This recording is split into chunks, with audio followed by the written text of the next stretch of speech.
ମୋ ନାଁ ଜୟଶ୍ରୀ ବିଶ୍ୱାଳ ଆଉ ଆମର ପେହଚାନ ହେଲା ନିରଙ୍କାରୀ।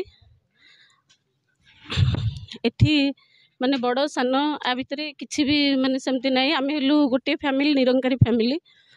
ଏଠି ଯେଉଁ ସମୂହ ମାନେ ଆମର ଗୋଟେ ସେବା ମନୋବୃତ୍ତି ନେଇ ସମୂହ ସ୍ୱଚ୍ଛ ଅଭିଯାନ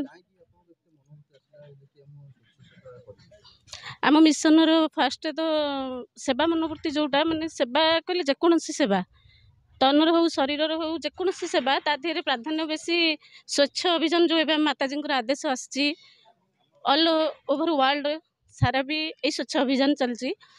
ତ ଏଠି ହସ୍ପିଟାଲ ସଫାଇଠୁ ନେଇକି ରେଲୱେ ଷ୍ଟେସନ ବି ସଫାଇ ସେଇଟା ଆଦେଶ ଆସିଛି। ଫାଷ୍ଟ ଯେତେବେଳେ ମାନେ ଏଇ ଯେଉଁ ଯେକୌଣସି ଶ୍ମଶାନ ଘାଟ ହଉ ଯାହା ଯେକୌଣସି ଜାଗା ଆମେ ଏମିତି ଦେଖୁନୁ, ଯେକୌଣସି ଜାଗା ଆଦେଶ ଉପଦେଶ ଆସୁଛି ସେଇ ଅନୁସାରେ ଆମେ ଏଇ ଯେଉଁ ଆମର ସଫାଇ ଅଭିଯାନ ଆମେ ଆରମ୍ଭ କରୁ।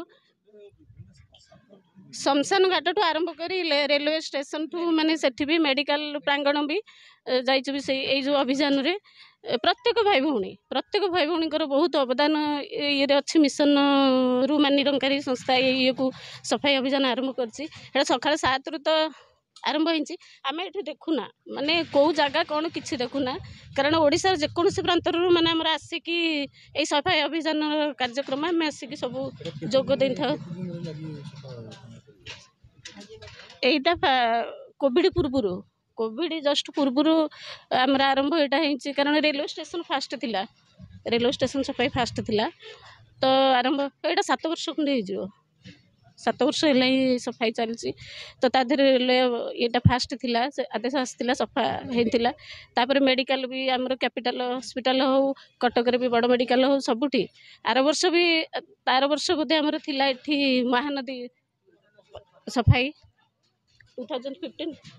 2015ରୁ ଏଇ ସଫାଇ ମାନେ ଅଭିଯାନଟା ସ୍ୱଚ୍ଛ ମାନେ ତମର ଆଟମୋସ୍ଫିୟରଟା ସ୍ୱଚ୍ଛ ହେଲେ ମନଟା ବି ଅଟୋମେଟିକ୍ ଆସିଯିବ। କାରଣ ଏ ଜାଗାକୁ ଆମେ ଆସୁଛୁ, ଆମେ ତ ଫାଷ୍ଟ ଦେଖିଯାଉ ଯେ ମନ ଭିତରେ ଆସୁଛୁ ଶ୍ମଶାନ ଘାଟ। ଝାଡ଼ୁ ହଁ ମାନେ ପ୍ରତ୍ୟେକ ମଣିଷ ସଚେତନ ହେବାର ଅଛି। ଫାଷ୍ଟ ଆମ ଘର ପରିବାରରୁ ଆରମ୍ଭ କରିକି ଆମ ଘର ଭିତରକୁ ବାହାରକୁ, ଇଭିନ୍ ମାନେ ରୋଡ଼ ହେଉ ବା ଯେକୌଣସି, ଖାଲି ନୁହଁ ଯେ ଆମେ ଏଠିକି ଆସି ସଫାଇ କରିଦେଇ ପୁଣି ଘର ଭିତରଟା ଗନ୍ଦେଇକି ଥିବ, ହୁଏତ ଘରର ବାହାର ଆଟମୋସ୍ଫିୟର ମେନ୍ ରୋଡ଼ ଯେଉଁଠି ଯାହା ପାରୁଛେ ଫାଷ୍ଟ ଆମ ନିଜ ଭିତରୁ। କାହିଁକି ଦେଖିଛି ବି ଛୋଟ ପିଲାମାନେ ବି ଆମ ମିଶନରେ ଯେଉଁମାନେ ଅଛନ୍ତି, ଇଭିନ୍ ଆମେ ବସିଥିବୁ ଯଦି ଗୋଟେ ଗୁଟକା ପ୍ୟାକେଟ୍ ଯାହା ବି ସେମାନେ ଦେଖିଦିଅନ୍ତି, ହଠାତ୍ କିନା ଗୋଟେଇକି ନେଇ ପକେଇ ଦିଅନ୍ତି ଡଷ୍ଟବିନ୍ରେ। ଖାଲି ଆଜି ନାହିଁ, ସବୁଦିନ ଏଇ ସଚେତନତା ମାନେ ସ୍ୱଚ୍ଛ ଇଏର ଲାଗି ରହିବା ଦରକାର। ସବୁ ଜାଗା ବସଷ୍ଟାଣ୍ଡଠୁ ନେଇକି ଇଭିନ୍ ନିଜ ପ୍ରତି ଆମେ ଯଦି ଗୋଟେ କ'ଣ କଦଳୀଟା ଖାଉଛେ ଚୋପାଟା ନା ଏଠି ପକେଇବାନି, ନିଜେ ଭାବିବା, ନିଜେ ସଚେତନ ହେବାର ଅଛି, ହେଲେ ଅଟୋମେଟିକ୍ ହେବ। ମୋ ନାଁ ଶ୍ରୀ ଅଲିକ ପ୍ରସାଦ ଘାଡ଼ାଇ।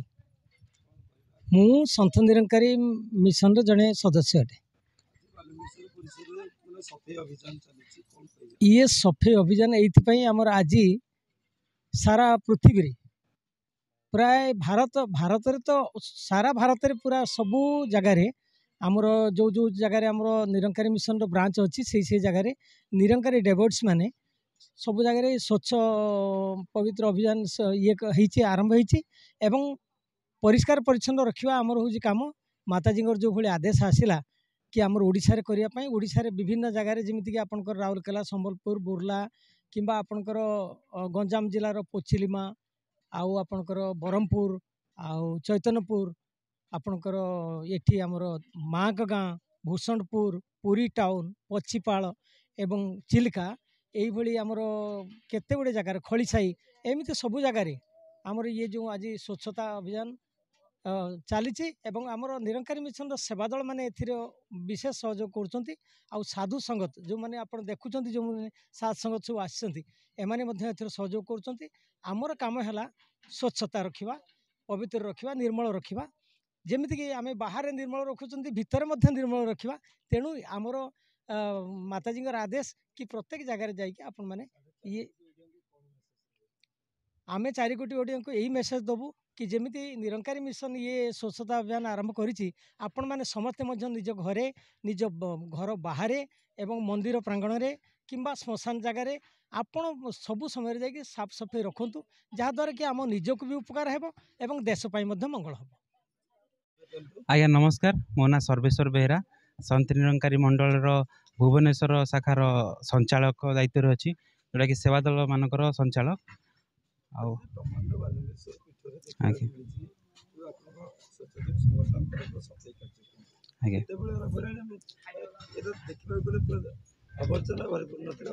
ଆଜ୍ଞା